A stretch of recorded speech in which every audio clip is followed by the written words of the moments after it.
Why doesn't Facebook disclose to its users all the ways the data might be used by Facebook and other third parties, and what is Facebook's responsibility to inform users about that information?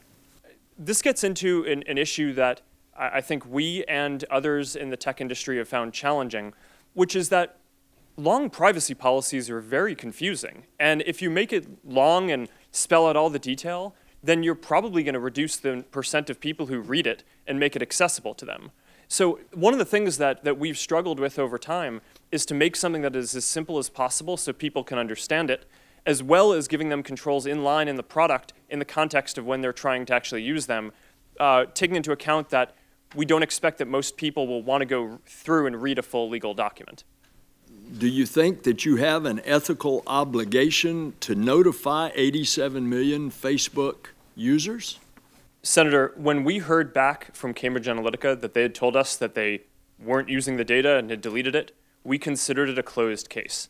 In retrospect, that was clearly a mistake. We shouldn't have taken their word for it, and we've updated our policies and how we're going to operate the company to make sure that we don't make that mistake again. Did anybody notify the FTC?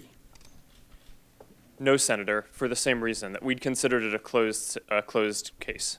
After more than a decade of promises to do better, how is today's apology different? And why should we trust Facebook to make the necessary changes to ensure user privacy and give people a clearer picture of your privacy policies? So we have made a lot of mistakes in running the company. I think it's pretty much impossible, I believe, to start a company in your dorm room and then grow it to be at the scale that we're at now without making some mistakes. Clearer picture of your privacy policies. I would say that we're going through a broader philosophical shift in how we approach our responsibility as a company. For the first 10 or 12 years of the company, I viewed our responsibility as primarily building tools that if we could put those tools in people's hands, then that would empower people to do good things.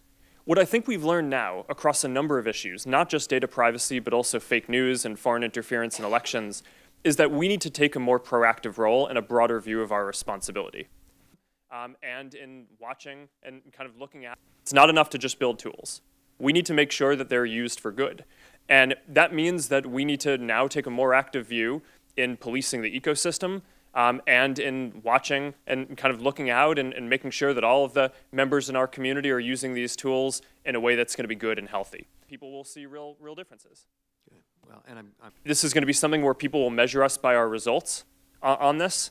It's not that I expect that anything I say here today to necessarily change people's view, but I'm committed to getting this right, and I believe that over the coming years, once we fully work all these solutions through, people will see real differences. can you discuss what steps that Facebook currently takes when making these evaluations, the challenges that you face, and any examples of where you may draw the line between what is and what is not hate speech?